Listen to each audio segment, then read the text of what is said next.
Afternoon, everyone. My name is Adam Krass. I'm an assistive technology consultant based in Bergen County, New Jersey.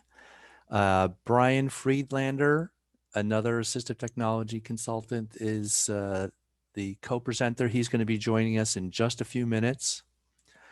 But I wanted to welcome all of you to reading supports for older adults. I'm going to share my screen and we'll start with our slide deck.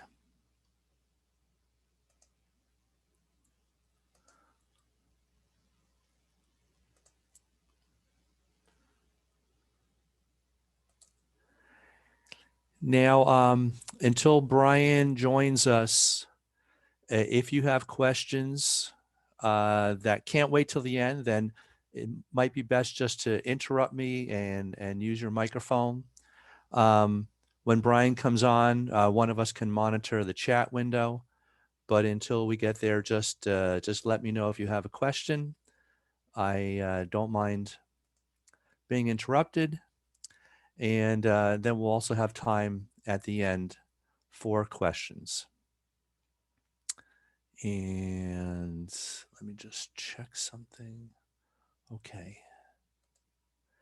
And 1 minute here. Sorry. Have to make sure I'm sharing my sound. Okay. There we go. Okay, great. So today we're going to talk about reading supports for older adults. And again, my name is Adam Krass, and Brian Friedlander will be joining us in just a minute. This is part of the Assistive Technology for Older Adults series that's happening. Oh, hi, Brian. How you doing? Good, good. Just getting started. Good. This is part of a series of 5 webinars that Brian and I have been doing. Today is the 3rd webinar. We have 2 more. Wednesday, February 3rd is going to be writing supports for older adults. And Wednesday, March 3rd is going to be daily living supports for older adults. We also have another workshop webinar doing next Wednesday, not part of the older adult series. It's going to be a general for general population, and it's on note-taking supports. This will be focused on middle school students, high school students, college students, and adults. So that's next Wednesday, January 13th at 12 noon. And you're going to go to the ATAC website, the link that's shown right here, to register for that workshop.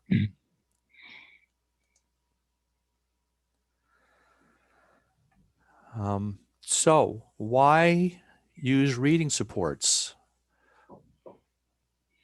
What are the different kinds of things that people want to read, and why might they have difficulty reading those? And this can include reading letters, the mail, bills, although we don't want to always read our bills. It's important to at some point. Books, newspapers, medication labels, food packaging, for instance, when you're shopping, emails, web content, and anything else that you might want to read.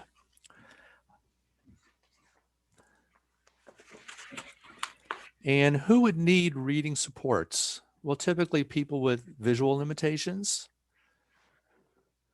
of various degrees, people with reading disabilities, individuals with language processing challenges, individuals with cognitive challenges, and those having dementia, Alzheimer's, or other age-related disabilities. Most of us will acquire some type of a disability sometime during our life. And a lot of people that get arthritis, functionally, they may have a disability, even though they may not consider themselves to have a disability. Most of us will, if we don't now, we'll be wearing glasses at some point in our life. And vision is a very common challenge for older adults. in addition to these other disabilities.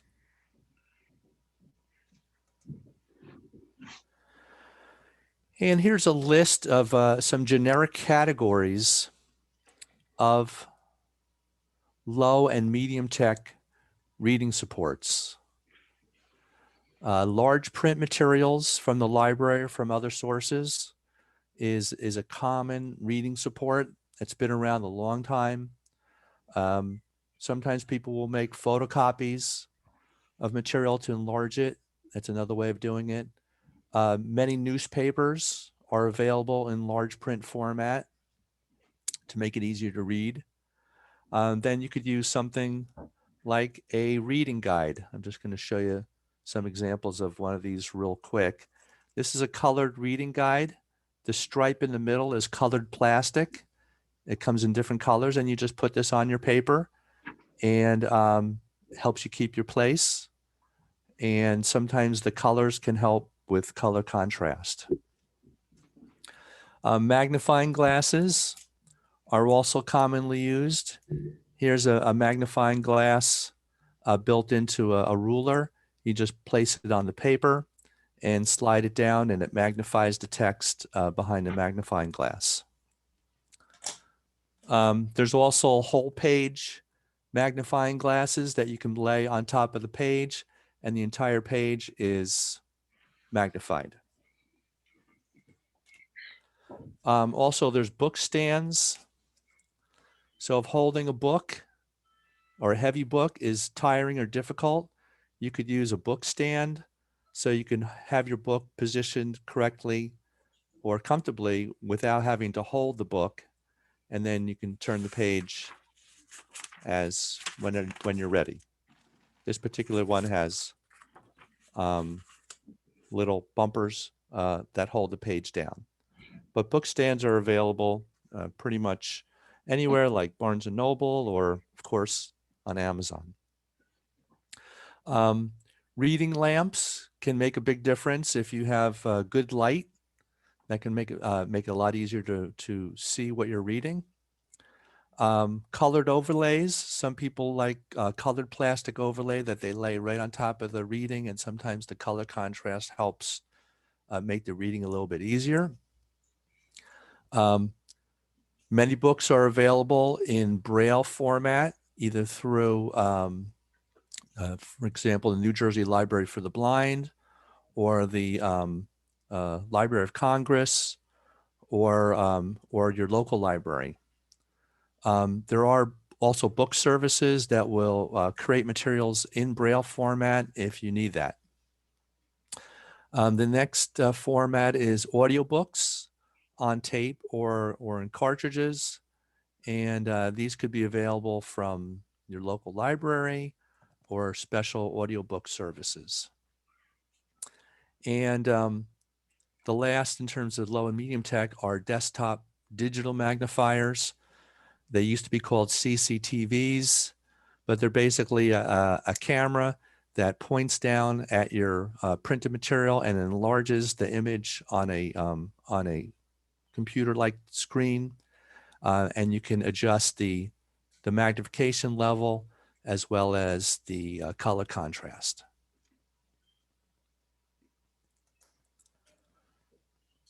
Brian, would you like to talk about this slide? Sure. Hold on one second. So in terms of, high-tech reading supports, it's, a lot of things have evolved over the years, and now you can get text-to-speech on your smartphones, on your tablets, or your computer.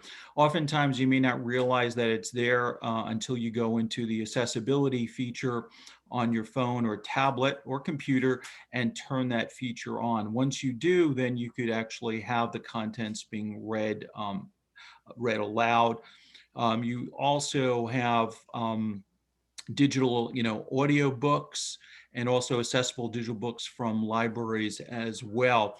A lot of the technology has advanced, and there are a number of, we have the OCR, which is optical character recognition apps and programs that can basically scan the text and read it aloud using the algorithms in the application. Some of these are some are free, but most of the time they're available for like $4 or $5. And they do a really great job. One of the tools that I will demo a little later, which is called Seeing Eye from Microsoft, is a free tool that can scan menus, scan books, scan mail, and read it aloud, as well as having some other features as well. In addition, like Adobe Acrobat, which is used for creating PDFs, also just the basic reader has text-to-speech capabilities built right into the application, so you don't need anything else to read it with. And a lot of the smart home technology, Adam and I did something on smart speaking assistants a little while ago, and I'll do a demo of how they can read both Kindle and also Audible books as well. And there's a lot of handheld digital technology. We'll show a video of the Orcam reader. Some of these are starting to be integrated into eyeglasses, but then some of them are kind of standalone. Then what they do is, using the technology, they actually take a picture of the whole page and can read it, which is really exciting. And that kind of leads into the wearable technology, where it's being integrated into the into glasses as well. So it's kind of an exciting time for especially a lot of the high-tech solutions and low-tech solutions for reading that are built right into common iPhones, Android phones, as well as tablets. Okay, great. So here's kind of a longish list of some actual reading supports. The ones with asterisks next to them are the ones that we're going to be demonstrating today. The others are going to be included in a resource list, which we can share with you. And as we're going along, or when we're done, if there's any that you have particular interests in, or want to know more about after today, or at the end of our session today, just email one of us, and we can get you additional information on any of these.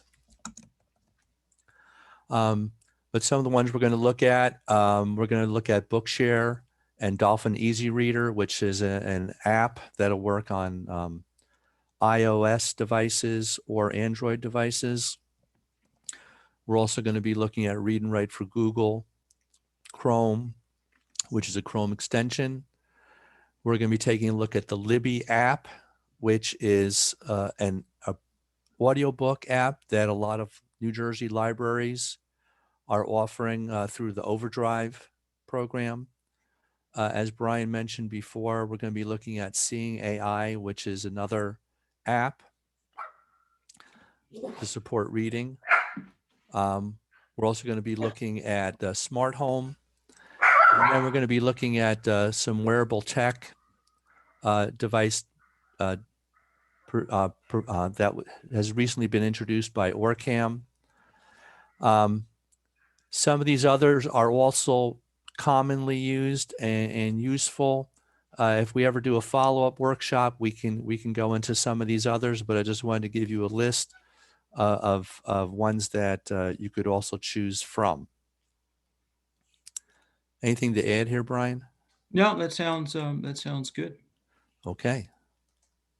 Let me just see what is it going here. Okay, so the first technology I'm going to demonstrate is Bookshare and Easy Reader. I'm going to show these on my document camera in just a minute, but just to give you a little bit of an overview, Bookshare is a digital book library. They have over 400,000 books. It's free for anyone in school or taking a class. That includes if you're taking a basket weaving class at your local community center, you qualify for a free membership to Bookshare. Otherwise, I think it's about $60 a year They also have volunteering opportunities where you can volunteer to help scan books for a free membership. And Dolphin Easy Reader is the app that I talked about a minute ago. So I'm going to, whoops,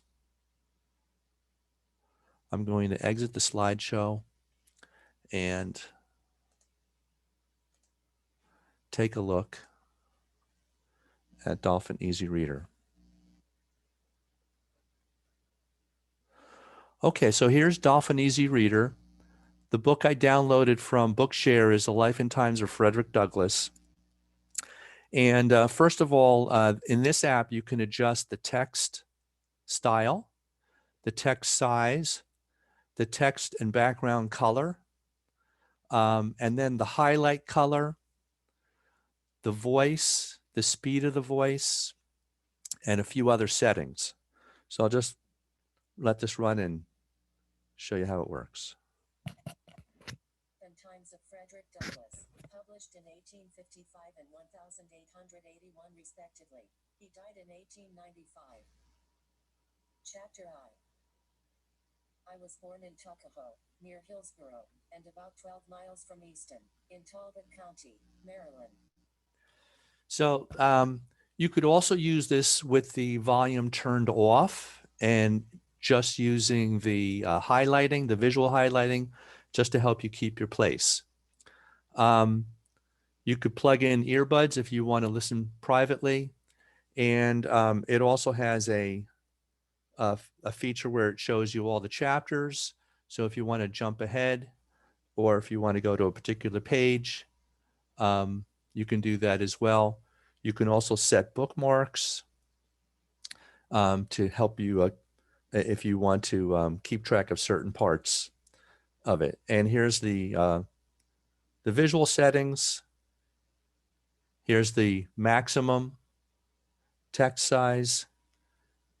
And then here I can also change the speed of the voice, the pitch, the volume, and I can also increase or decrease the length of the pauses. So Dolphin Easy Reader is a nice app. It is free, and it does have a lot of pretty good features. So I definitely would recommend. I also like the fact that it'll work with Android and iOS devices. That's nice. Okay. Should also mention that the Dolphin Easy Reader for I think Android and iOS is free. I think you had mentioned that, so it's a great app, and the text to speech engine is very good as well. Yeah, and they also have a pretty good selection of voices with different accents. So if you like Australian accent or UK accent or French accent, you can pick different voices and as well as add additional voices. Sounds good. All right. Okay. So once I'll share my screen, I just want to introduce you to Read and Write for Google Chrome. And while this is a number of the features are premium, if you download this without a subscription, you will still get the ability to read text and use their high quality text to speech application with highlighting. So I'm going to share my screen. And let's go here, share. And you should be seeing, there's an article in Wikipedia about John Glenn. This is the Read and Write toolbar that comes up, and it's an extension. You can download it from the store, from the Google Chrome store. And there's a number of features, but we're just going to focus on this feature here, which is hover speech, which is kind of interesting for individuals that may even have difficulty with motor impairment. When I click on this, all I need to do is just hover. John Herschel Glenn Jr. July 18th, 1921, December 8th, 2016, was a United States Marine Corps aviator, Engineer. And I could stop it, but what's nice is I don't actually have to select the text. I could just hover over it. I'm just going to try this tool here, which is simplify page, and sometimes mileage may vary. Let's see what it does. But if you have difficulty paying attention or tracking, what it's going to do, it's going to remove some of the distractions. You can see it's loading is a little bit slower because we're doing a lot of, we're pushing the technology here, but this would also allow you to change the font, change the size. It's still processing the requests. Let's see.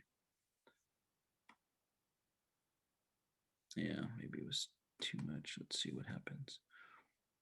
But in any case, that's one of the premium features. But you will always have the text to speech, which is a pretty solid feature. So you can see this in this case, it didn't do a great job, but it did remove a lot of the the graphics and the format. And so, depending on how the website was programmed, sometimes it does a better job at removing the graphics, but keeping the text intact. But you can see I can now use the hover tool and just hover over something. World War II, Chinese Civil War, Korean War. Distinguished Flying Cross, 6, Air Medal, 18. John Herschel Glenn Jr., Test Pilot. Distinguished Flying Cross, Congressional Space Medal of Honor and NASA Distinguished Flying Cross, 6.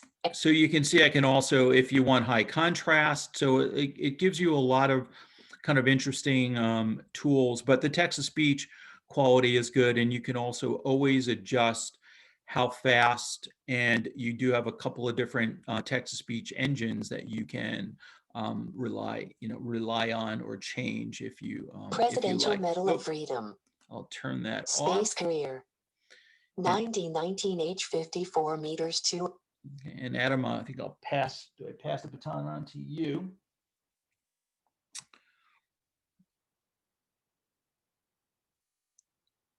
Can you hear me? Yep. Okay. Stop the share. Okay. All right. Stop my share. Okay. Okay. Okay. So the next technology I'm going to share with you is called Libby, and Libby is an app. Many of your public libraries offer Libby for free, and if you have a library card, you can download books for 2 to 4 weeks and play it on your computer, your smartphone, or your tablet. I have Libby on my smartphone, and I'm gonna show that to you now. And I understand that the volume was a little bit low last time, so I'm gonna turn that up and put my microphone a little closer.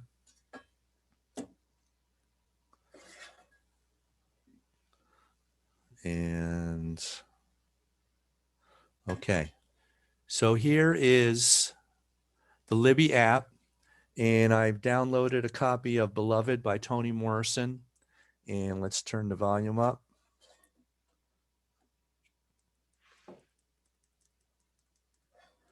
And I'm going to take my microphone off and put it right next to the phone so you can hear a little bit better.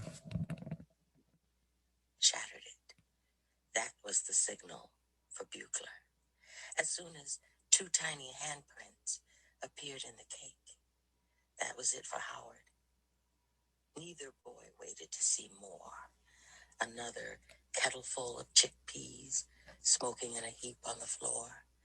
Soda crackers crumbled and strewn in a. So a lot of people like listening to audiobooks, and I can understand why. This is actually read by Toni Morrison. She has a great speaking voice, and a lot of people get more context, or many people get more context and understanding by listening to a human read the book as opposed to synthesized speech. But it's really a personal issue. But this is a nice option. It is free, and as I said before, most New Jersey libraries and libraries throughout the country offer many of their print offering many of their print books in digital audiobook format.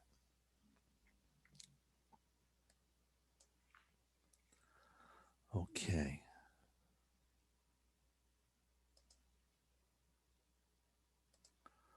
Okay, Brian, I think I'm going to share my screen. okay. And let's go to the key. I think we're up to Microsoft Edge. Yep. So one of the really great developments over the last couple of years is Microsoft has been spending a lot of time and doing a lot of research, adding accessibility into their tools. This is Microsoft Edge. This is the Edge browser. This is now the default browser in Windows, but it is available on other platforms.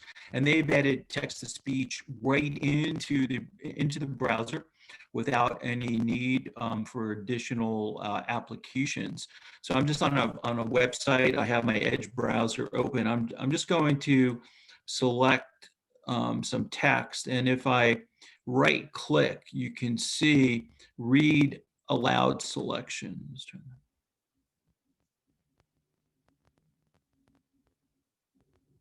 White Plains, New York. As the pandemic worsens and many grow tired of following restrictions, now isn't the time to let your guard down. According to public health experts, COVID fatigue has contributed to. So you can see that right within the browser, I'm able to do this. The Edge browser actually is a version of Chrome that Microsoft refined and reprogrammed, but it's basically using the Chromium engine. It's the same engine that Google uses when they display things in the browser. I just want to bring your attention up here. You have, once you engage the read aloud, you have some controls, the play button. You also have some voice options, and you can change the speed, and they also give you different speech engines. So here's Microsoft Mark, but they have the ones that are online are the natural ones. So here's like Australian. I think Adam had mentioned that they have different languages, and depending on the text that you're reading, you may want to try them out. So this is really a really great tool for you to access information on the web if you need to read it.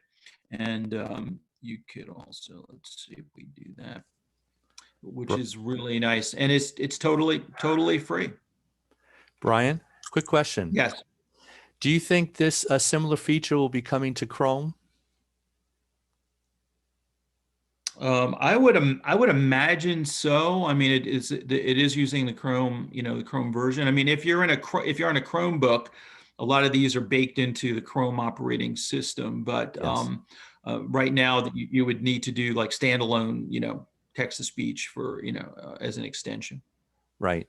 But this is really a great feature. The other thing too, you notice when I right click, is open in immersive reader. And so that basically takes the text and brings it into another panel.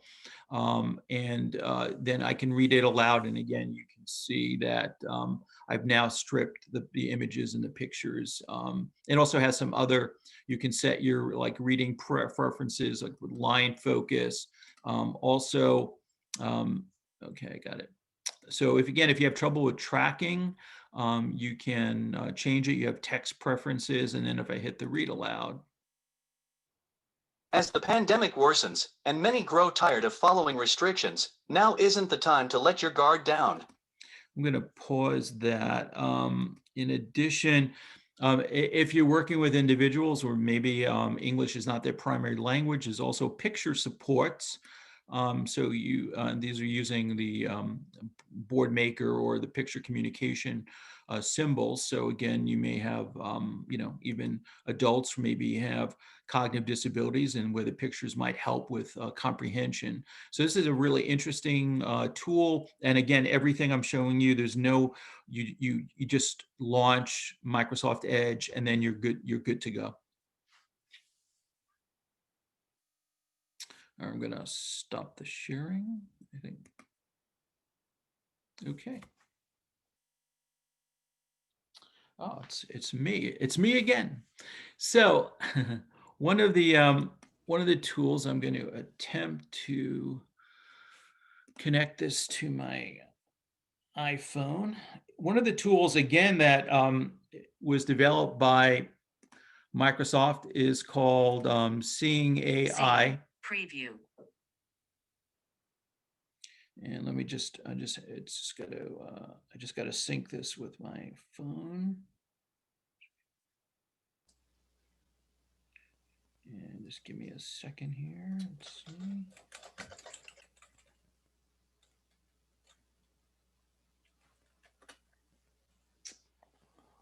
No, it's not, doesn't want to sync.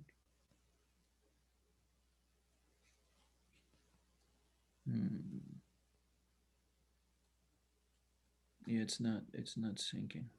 Yeah. Yeah, it's Okay. let me just let me just try that one more time. Share. And let's go back here. Sometimes in Zoom things can get a little bit. Yeah, I hear you. Yeah, but in any case, with Seeing AI as an app on your let me stop the share. With Seeing AI, it's a free app for the iPhone, and what it allows you to do is basically point your phone at the text, and you can have it being read. Brian, we could come back to it if you want to go to the next one, and then when I'm doing the demo, All right. we could come back to Seeing AI afterwards. All right. So what's next? Let me just do the slides. Amazon Echo. Ah, the Amazon Echo, one of my favorite tools. So a lot of folks are beginning to use, whether it be Google or Amazon Echo, is the ability to read both Kindle books as well as Audible books. So if you have books in your Kindle library, I have Amazon. I have my device right over here. And what I'm going to do is say, let's say, Alexa, read my Kindle book, Lewis and Clark. Resuming your book. To improve accessibility, I am now reading Lewis and Clark. There are 29 minutes left in the book.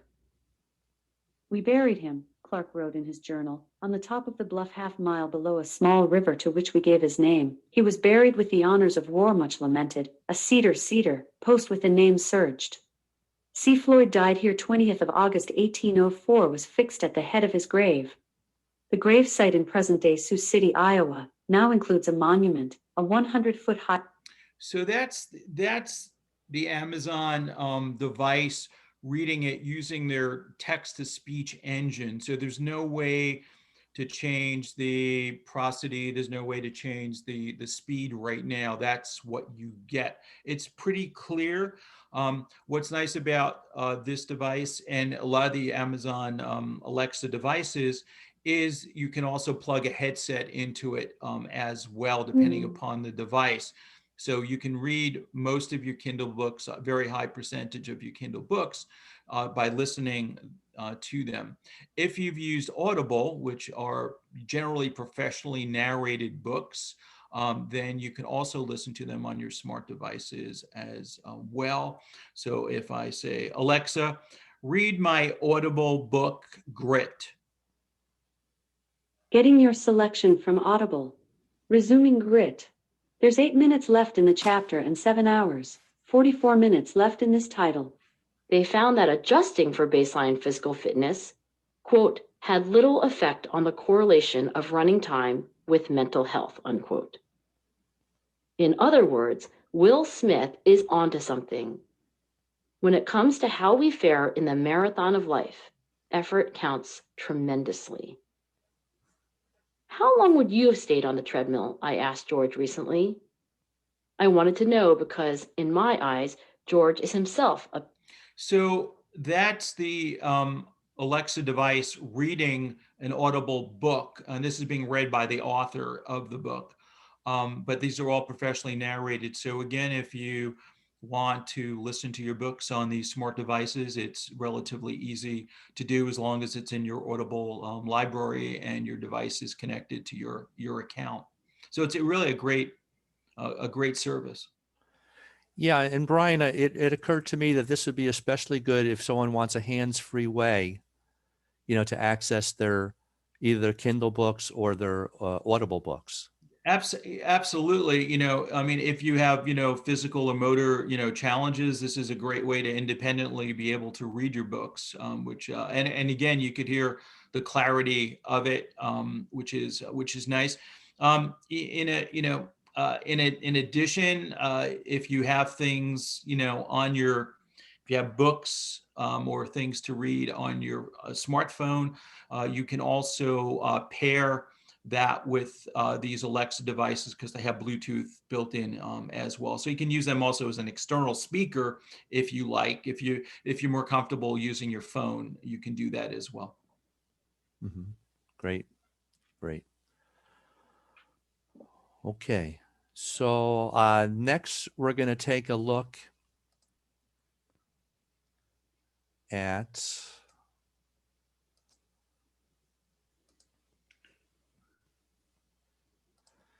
the Orcam MyReader. And this is a smart camera that clips onto eyeglasses, onto the arm of the eyeglasses, and it will read text aloud, recognize people's faces, recognize objects, etc. for someone with pretty significant visual impairment. And we're going to watch a short video on this. I just want to make sure that this, okay, so I'm sharing the computer's sound. Okay, here we go. We're going to watch a short video about MyReader.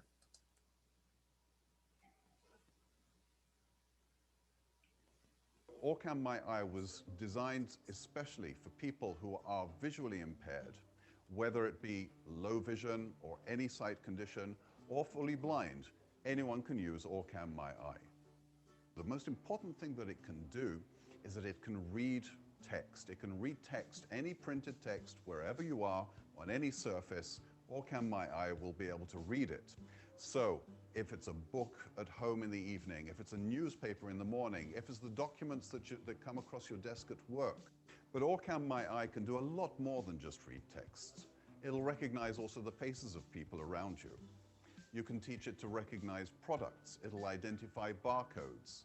It'll be able to tell you the color of objects, identify banknotes, and much more. Whilst the technology is really sophisticated, we've made it really easy to use. All I need to do is snap my eye onto any pair of glasses, and it's as simple as pointing towards the object that I want it to read. My eye immediately captures the image and starts reading back to me in my ear what it sees. Orcam MyEye is already available across 25 countries in the world, and we've translated it into more than 14 languages. So we have already thousands of people using MyEye on a daily basis. People using this technology to lead a more independent life, to stay at work, to be able to live independently, to achieve more. Okay, so that was a brief introduction to Orcam MyEye. So just a quick note, not only is it a wearable, but it's also a standalone that you can hold in your hand as well. Again, you don't have to necessarily wear glasses to use this, but you can use it. It's a standalone device. It's pretty small. And what it does is it takes basically a picture of the page and reads it, unlike some other devices. But this one uses, kind of the camera technology and then the algorithms to read the text. Good point, Brian. I guess you could also get glasses with just plain non-magnifying lenses, Yeah. just to hold it in place. Yeah. for some reason I'm having trouble with my keyboard now, but Laura asked about reading legal or official documents on the iPhone or computer. Again, if they're on your if they're on a phone, you can use the built-in text-to-speech capabilities of the of the device. And again, it depends on the format of the text that you're reading. And on the computer, there's lots of different tools to read PDFs, as well as you saw, Microsoft Edge can read PDF documents straight away with no add-ons. And unfortunately, some of the technology does come at a cost. The OrCam, I believe, is somewhere around $1,000, maybe $1,500. Is that right, Adam? Somewhere around there? I'd have to actually double check on that. Okay. It is an expensive solution.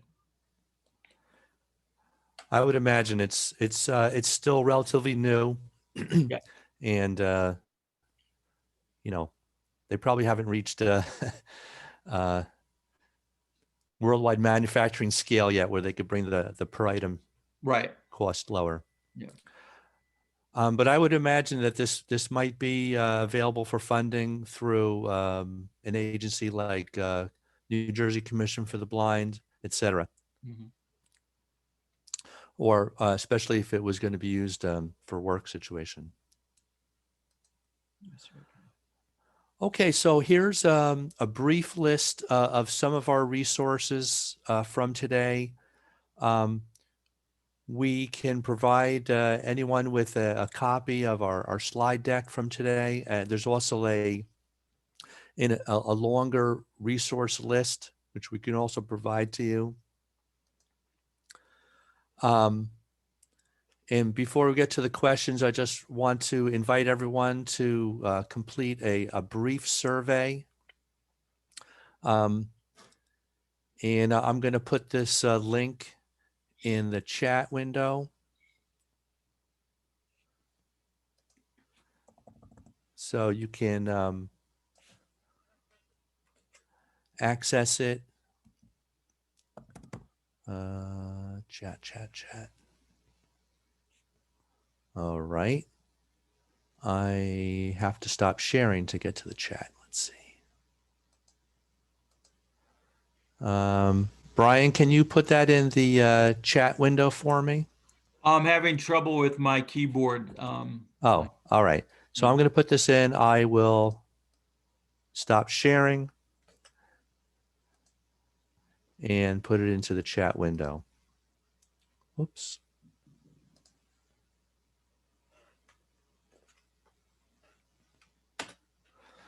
Okay. And okay, just let me go back to sharing. And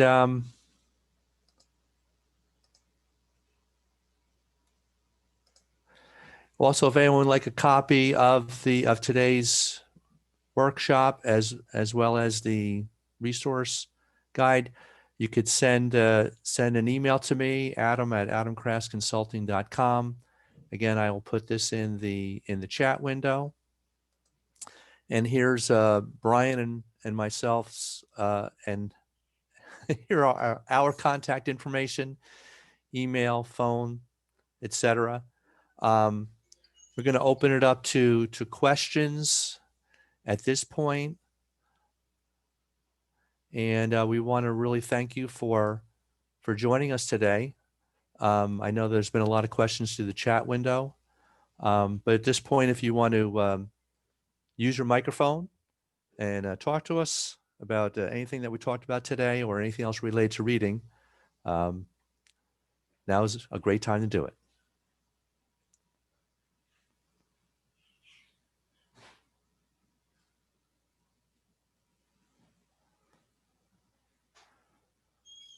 You could also type your questions into the chat if you prefer.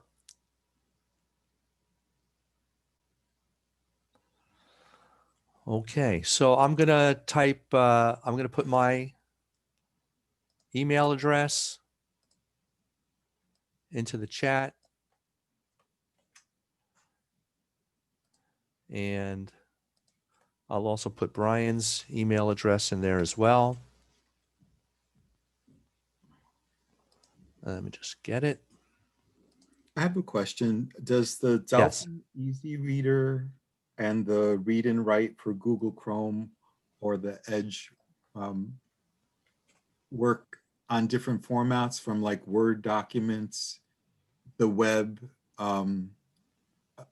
maybe a spreadsheet, or is it specific to tied to a program?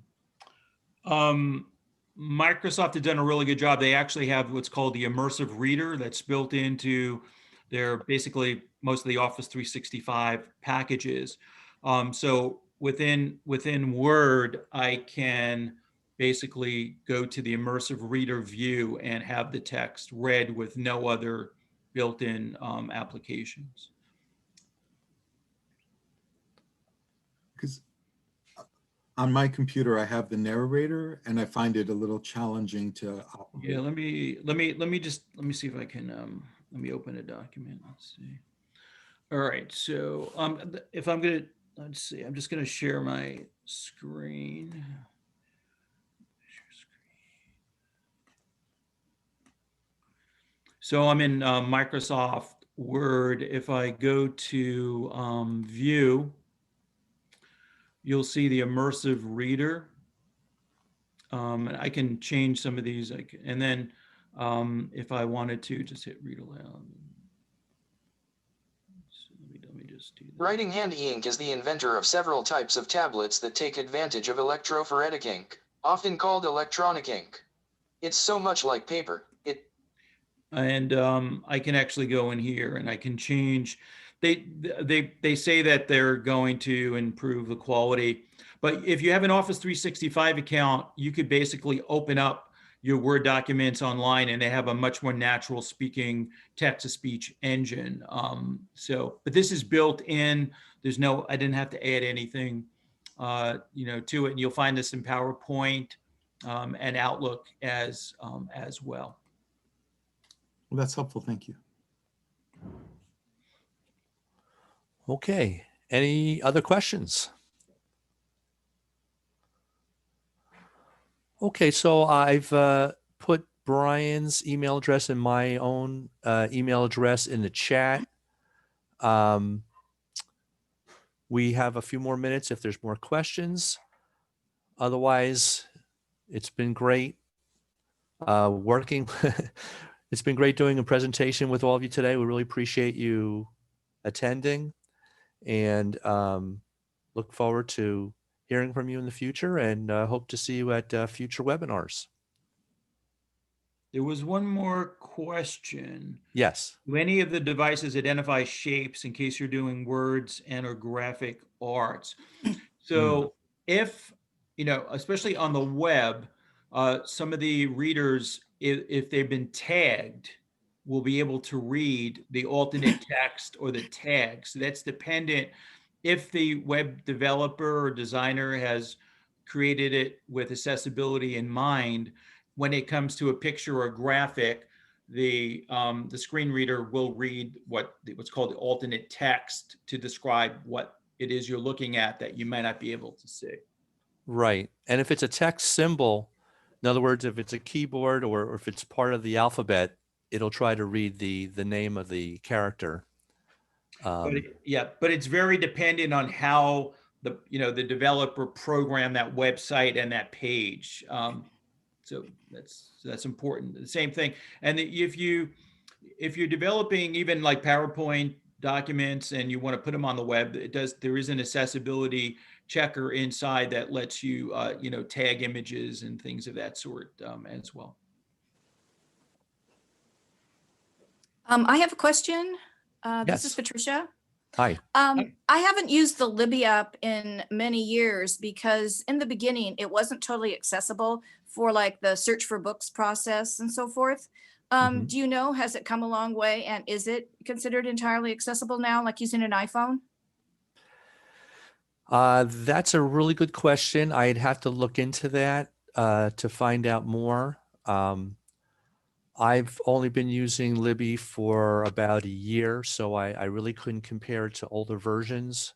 The other app that I would recommend that you also look at is Hoopla, because many libraries that use Overdrive also use Hoopla, and they also Yeah. have an app. So you might want to try comparing, those two apps to see, which one is more accessible for the individual that you're using it with. But Okay. if you send me an email, I'd be happy to research that and let you know about Libby. Okay. We'll probably just try it out again. Just haven't tried it for a few years because they kept saying that it wasn't totally accessible yet. Okay, and accessible, what features are you interested in? Well, mainly the initial, I mean, in reading the book and so forth, it was fine, but in terms of like searching for a book, that process, Searching for books? searching for books and so forth, and the initial setting up, locating your book, searching by keywords or title or whatever. All the buttons weren't originally accessible, but we can just try it out again. Uh-huh. Okay. Okay, great. Yeah, get in touch with us if you hit another barrier there. Okay. Thank you, Patricia.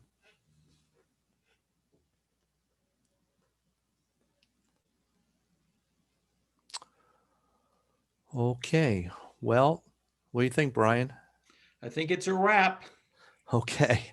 Thanks again, everyone. Hope to see Have a you good next one. Have a Wednesday. great day. Hope to see you either next Wednesday or in February. So long.